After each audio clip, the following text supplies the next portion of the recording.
This is Hidden Killers Week in Review. A look back at the most prolific stories of the week. Murder in the morning from the Hidden Killers podcast. The tragic death of 30-year-old Micah Miller has ignited a firestorm of controversy recently, fueled by, John Paul Miller, her husband, putting a TikTok video out there recently, claiming that he has more than 350 pieces of evidence regarding his wife's death, because a lot of people are pointing the finger at him, going, do you have something to do with this? And I should note, he has not been charged with anything at all as of our recording right now. Innocent man as of this moment in time. But there is an FBI investigation going on, and they are looking closer into the case. Because normally when somebody ends their life with a bullet to the head, you don't get multiple shots out at that time. And there were spent rounds at the body and an unspent round as well. You know, even as somebody who fires guns every now and then just for sport, gunshot wounds, especially to the head, can be really dramatic and traumatic. Mm-hmm. So the chances of you being able to cock the gun again and shoot again, like aim and shoot again, if you've maybe already shot yourself once, pretty slim. Yeah, I mean, I'm just going to say pretty slim. And it's not to say that he killed her, but it is to say this is weird. Like, we got to look at this a little bit closer, because it doesn't necessarily look like just your traditional suicide, if you will. In his latest TikTok video, Miller stated that he would release new videos every few days, detailing. It's almost like he likes the attention in some ways. I don't know. It's just kind of weird. Like, even one of them, he talks about, you sleuths out there better remember this date. Like, why are you talking to sleuths? Your wife killed herself. And you're like, I don't know. It's just, it's weird. The amount of attention that he almost seems to, I don't know. It feels like he's enjoying it. I can't speak for what is really going on, but there seems to be an enjoyment of the intention, which most narcissists do enjoy, even if it's horrible.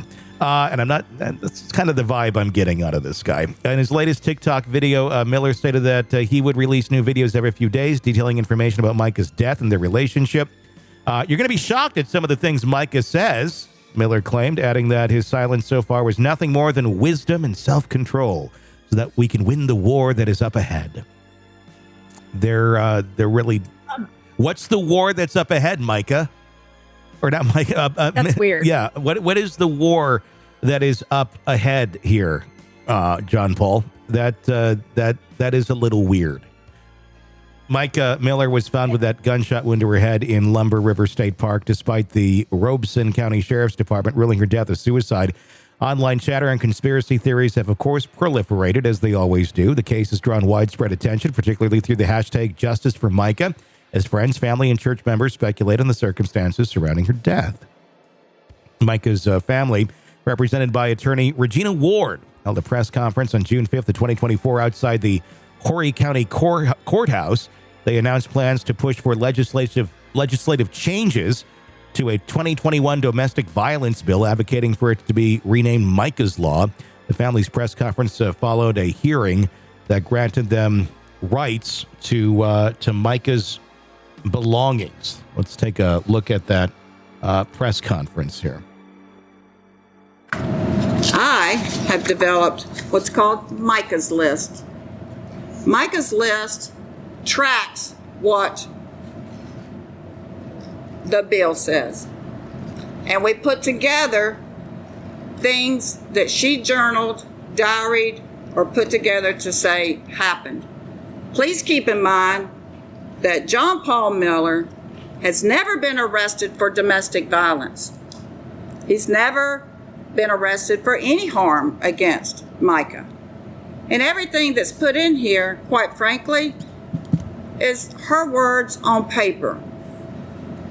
I have no reason not to believe her, but in fairness, you need to understand that what I'm about to read are things that Micah alleged in her writings and journal. I'm not going to go through the ones that we just went through. I'm going to go through the ones that I suggest and recommend that the Judiciary Committee consider asking the subcommittee that hopefully will be assigned very soon to consider. General emotional abuse. All of this together is emotional abuse, psychological abuse. It's psychological warfare. Ignoring requests and commands to stop, to leave me alone, go away. Cruelty to your pets. That one's used just like children. Destruction of property. Keying cars, slashing tires, whatever that may be.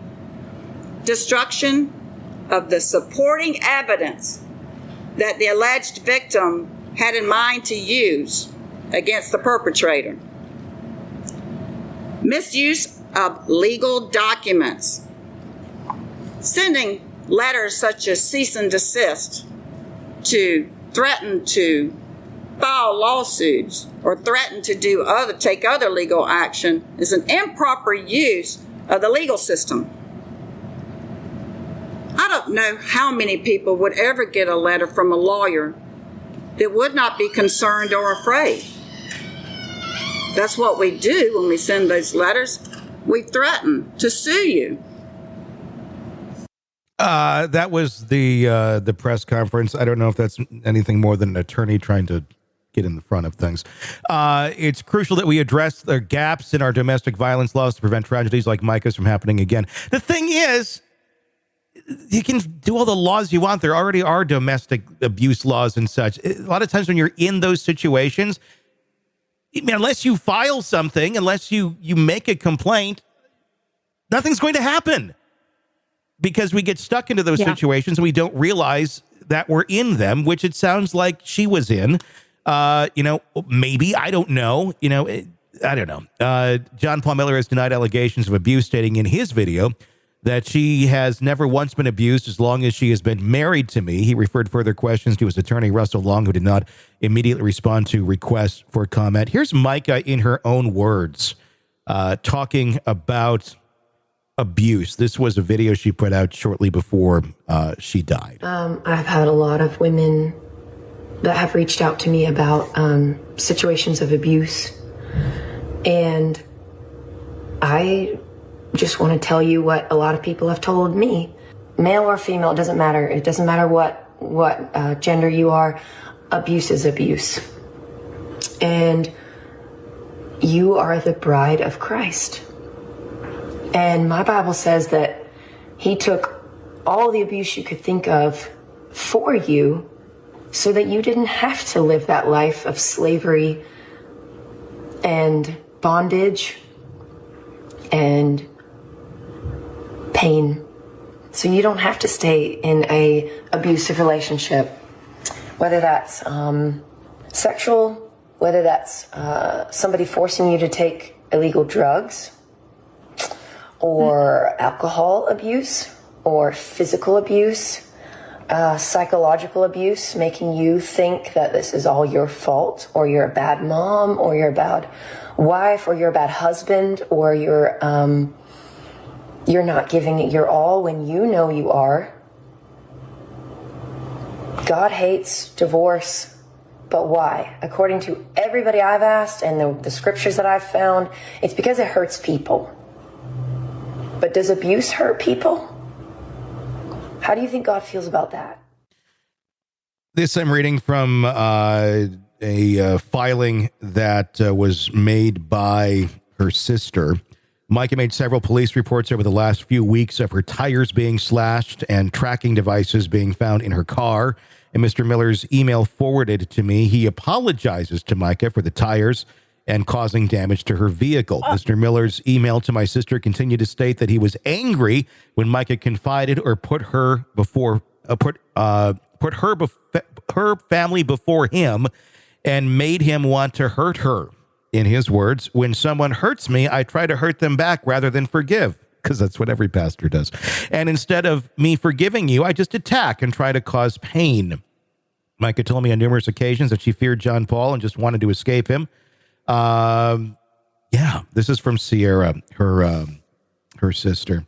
There's a lot of accusations that the sister makes in these filings, including a line in here that basically states that if there's a bullet in my head, I didn't do it, and it was John Paul. Wow. That's what the sister. It's literally says, if I end up with a bullet in my head, it was not by me, it was JP. This is Sierra Francis's statement in this legal filing that they put out. It's her special appointment of a special administrator for my sister's estate, trying to get it out of the hands of John Paul. Lots of accusations here, and John Paul seems to have an answer to all of them. Let's see what he has to say. My wife was diagnosed with bipolar II disorder, schizophrenia, dependent personality disorder, and several other diagnoses by different doctors at different times all throughout the past 7 years. The two diagnoses that stayed with her every single year was schizophrenia and bipolar II. Bipolar II is where you're super high and you want to give away $1,000. You know, the low is you want to end your life.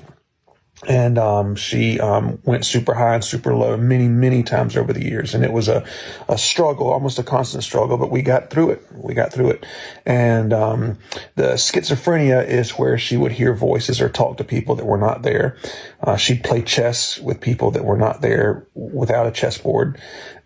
She would sometimes forget who I was or forget that I was her husband. She'd forget who she was. Or forget that she was my wife. Sometimes she'd forget who her family is, things like that. And on March 11th, remember that date, because you super sleuths out there are going to need to know that date for the future. But now that right there seems a little weird. You super sleuths out there are going to need to know that date. Why the fuck would you say that? That's just weird. Yeah. You don't want attention. It's weird. Like, and you're like, okay. On March 11th, something happened that kind of forever changed the course of our lives. And she went really deep into the schizophrenia and was delusional and accusing me of certain things, slashing tires or sending a naked picture or stalking her or things like that I didn't do. But he did. He did do those things. And he admitted to it in an email to Micah. And he apologized for it. That's what we just read. So he's lying right there from what we There's can some tell. gaslighting going on. Little bit. So we have the email that says where he apologizes to her for doing those things. And then in this social media video, he says he didn't do those things and kind of glosses on over them.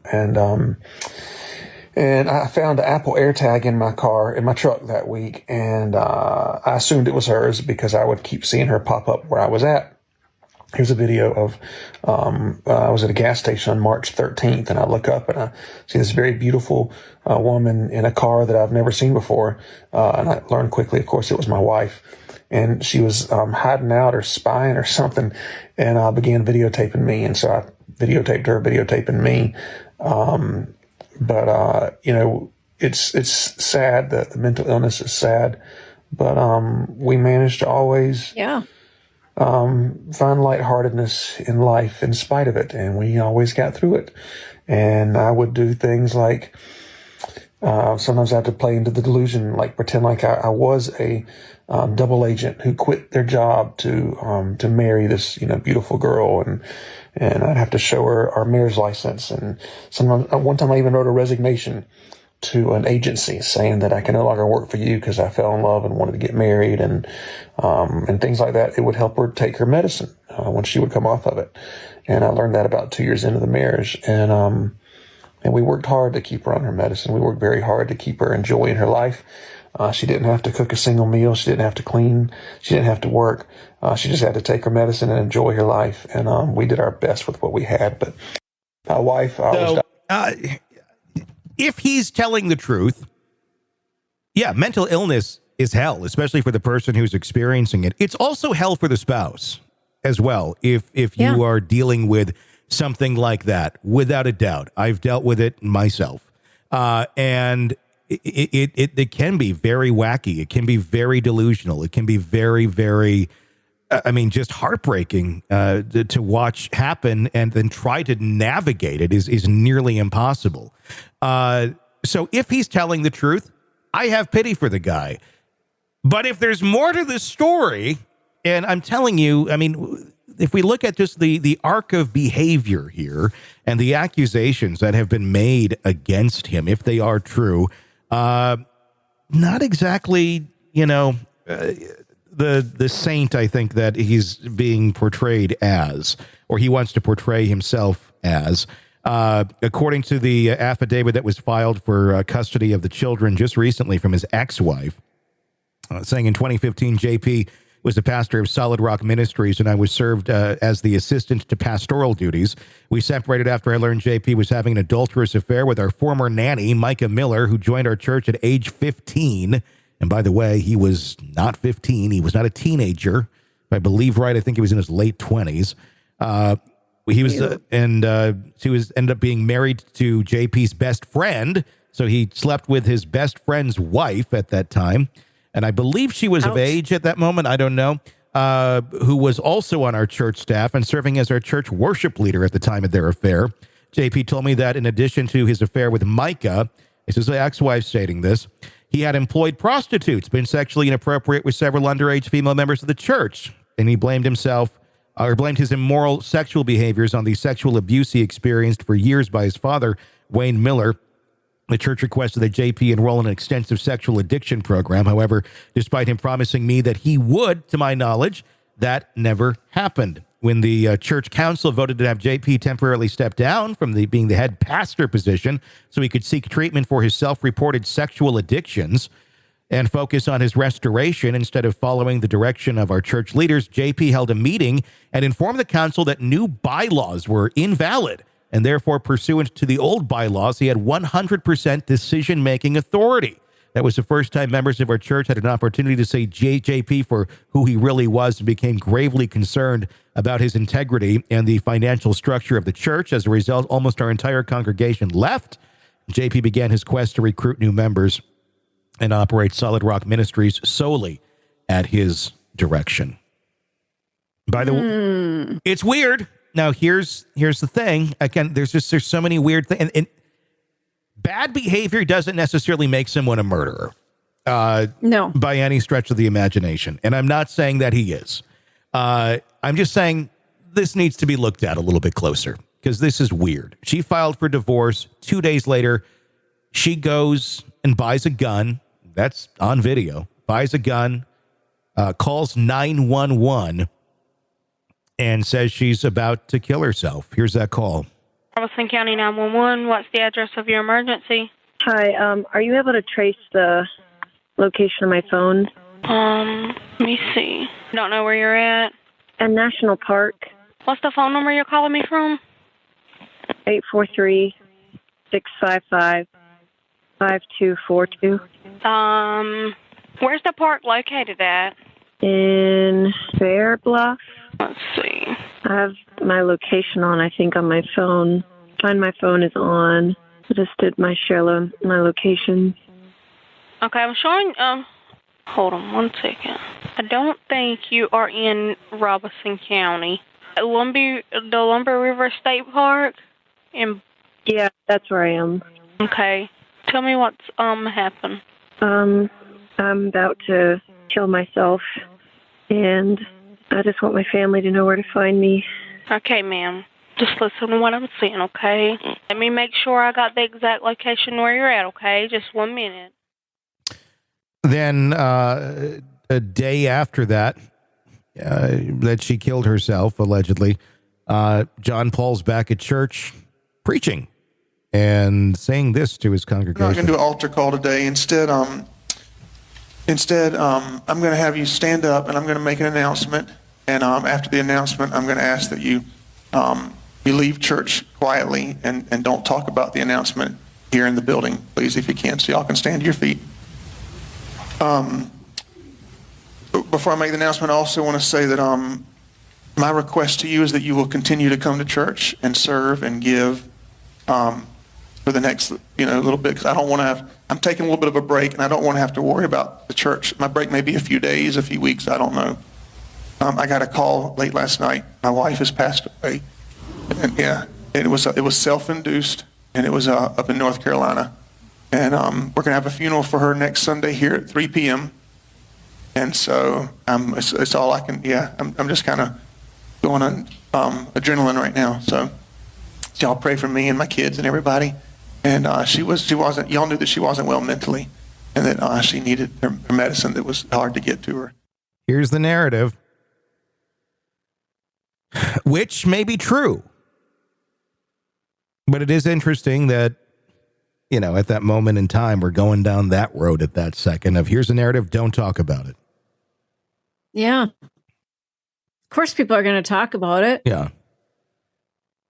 What an odd thing to say. Yeah, it is an odd thing to say. Here's John Paul. He didn't waste a whole lot of time before getting back into the spotlight. The week later at her funeral, here's him crying. Take a listen. She was so creative. Everything she did was so creative. What's the next picture?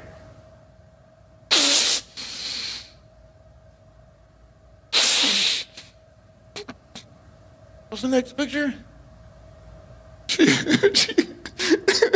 She'd stop. We'd be on the way to like a show or something. She'd say, stop, I got to get a picture. I said, we're going to be late. She said, I don't care. What's the next picture? Next picture. So one of the things she did for me is I'm a comic guy, right? So this is things she did that was just out of the givingness of her. She dressed up like Mystique, the last one. So the next picture, she loved this picture. She thought that was the funniest picture in the world. He also likes to portray very busty shots of her and in super tight clothing, which I also found a little bit odd to be presenting to your congregation. Unless that's all the photos you got. I don't know. Considering his already former self-confessed sex addiction, I don't know. And he's always talking about how pretty she is. Like, this is all you got? Yes, clearly, she's a pretty woman. But, like, the narrative that he's been putting out there is she was hot and she was very mentally ill. So, I don't know. It feels weird. It feels weird. Again, it doesn't mean murderous. It may just mean someone who's totally out of touch with reality and doesn't quite see, how this is coming across. And I can see why that would make a lot of folks go, what the hell is going on here?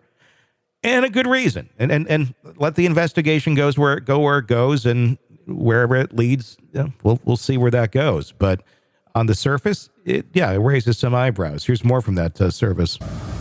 Shock you or help you get to know the more intimate side of her. She was beautiful on the outside. She had won so many beauty pageants, all when she was young. And I have one of her trophies here where she won Micahs the Idol. Let me tell you, just to talk about how pretty she was on the outside. When she went to one school, she won the Miss whatever the school was, beauty pageant. And then her family moved and she went to another school and she won the Miss Beauty pageant for that school too. So it was the first time in that county's history that someone won, both the pageants. But it really hadn't hit me. I've gotten to spend, as Christians, of course, we know she's not here and in heaven, and she's worshiping and enjoying, and probably hadn't even had time to look down here yet. But I got this lay next to her body and spent time with her body about 4 times this week, and each time it still didn't hit me. I thought she was going to wake up. I even tried to raise her from the dead one time this week, and that morning actually I went to the mall later. She had bought me this dog tag, and the chain broke, so I went to the mall to get it fixed. And I saw a female about 20, 30 feet in front of me, and she was wearing one of Micah's dresses, and she had the same tattoo Micah has on her arm and the exact same hair. And out of just instinct, I screamed, "Micah!" And the girl turned around, and it was one of her sisters. And I thought I raised her from the dead. She's alive, But I can't wait to see her again one day. What do you make of that?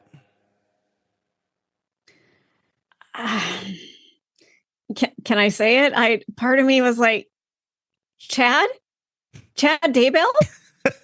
Wait, what?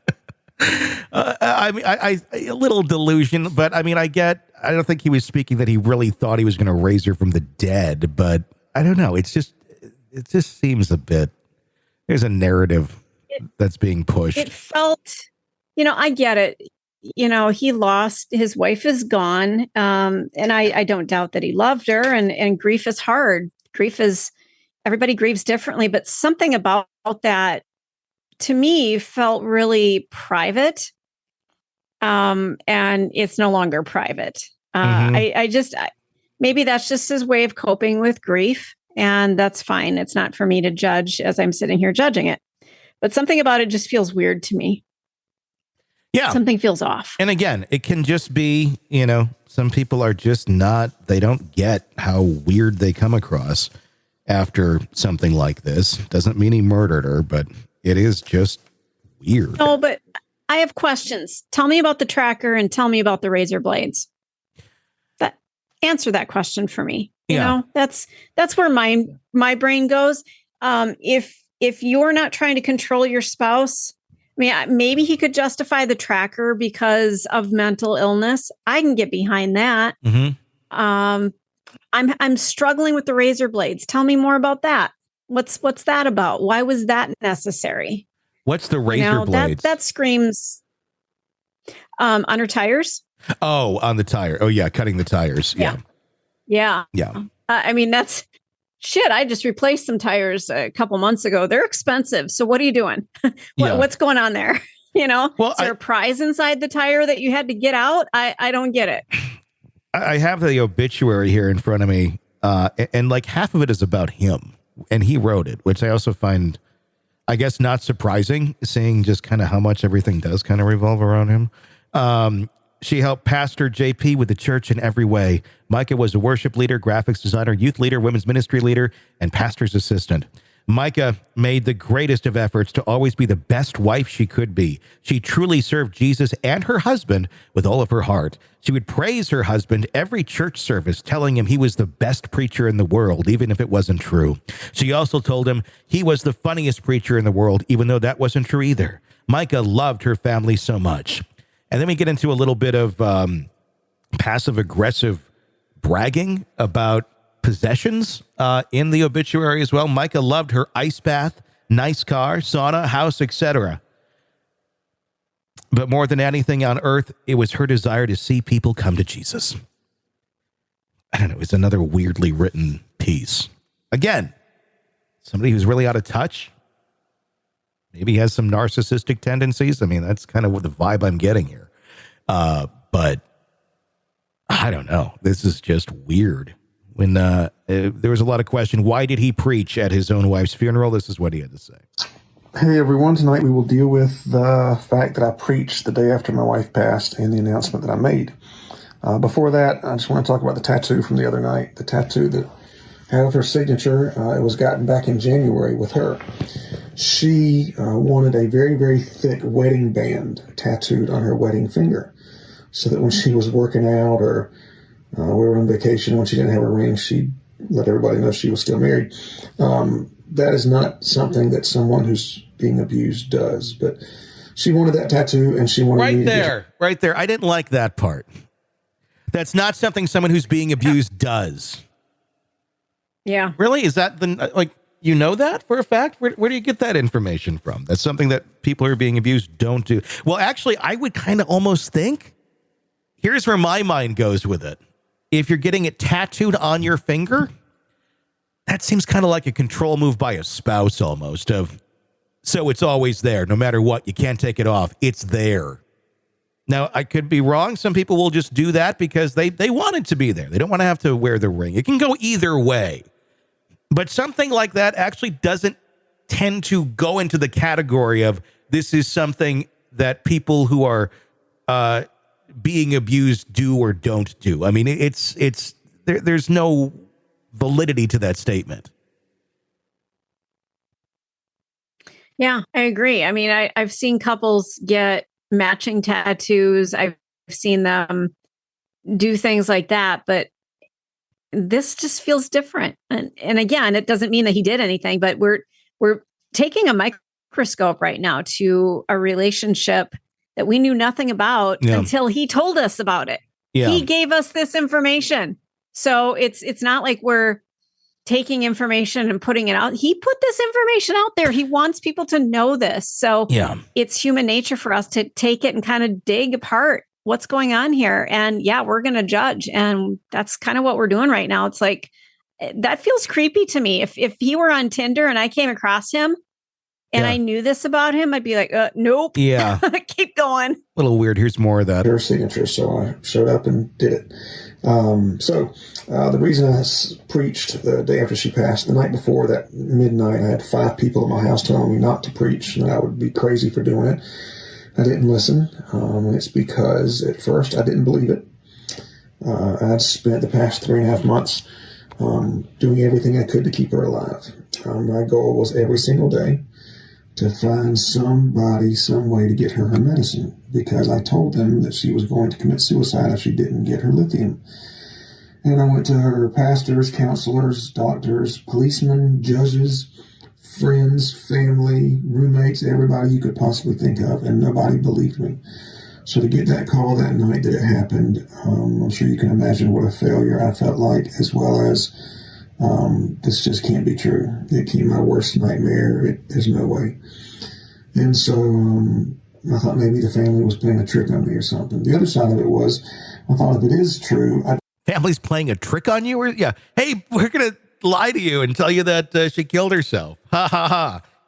What kind of a trick? I don't want to deal with it. I don't want to do anything. I want to just keep living my life as if it never happened, because I was not ready to believe that it happened. So the next day I preached like a fool, and then I made my announcement for everybody to be quiet and leave, because like a moment of silence, like you do, in respect. I did it kind of like, I don't want anybody to be talking about, suicide or mental illness or asking me questions, or I just want them to leave and go talk to Jesus about it and then talk to me at some later date.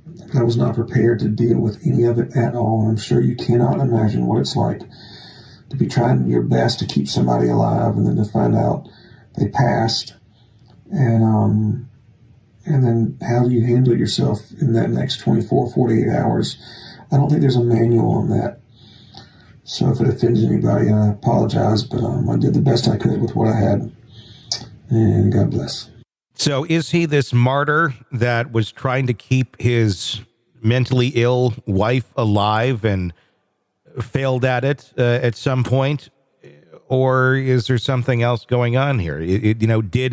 Was she driven to suicide through some form of abuse or something of that nature, as she alleges in her own words?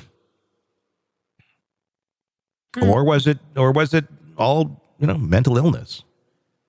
I don't know. It's very bizarre. There's a lot of bizarre things, and people want to try and find, conspiracies and dark things in things. And I get it, because this certainly has the markings of it possibly being that. But there's an investigation going on now, and we shall see where it leads, because there's a lot of questions here. A lot of questions. Yeah. Want to listen ad-free? Want advanced access to all of our interviews before anyone else? Become a True Crime Today Premium Plus subscriber on Apple Podcasts. You get every episode commercial-free, so you can binge on true crime until you can binge no more. Search True Crime Today Premium Plus on Apple Podcasts now, or go to our podcast page and sign up now. More of the Hidden Killers podcast next.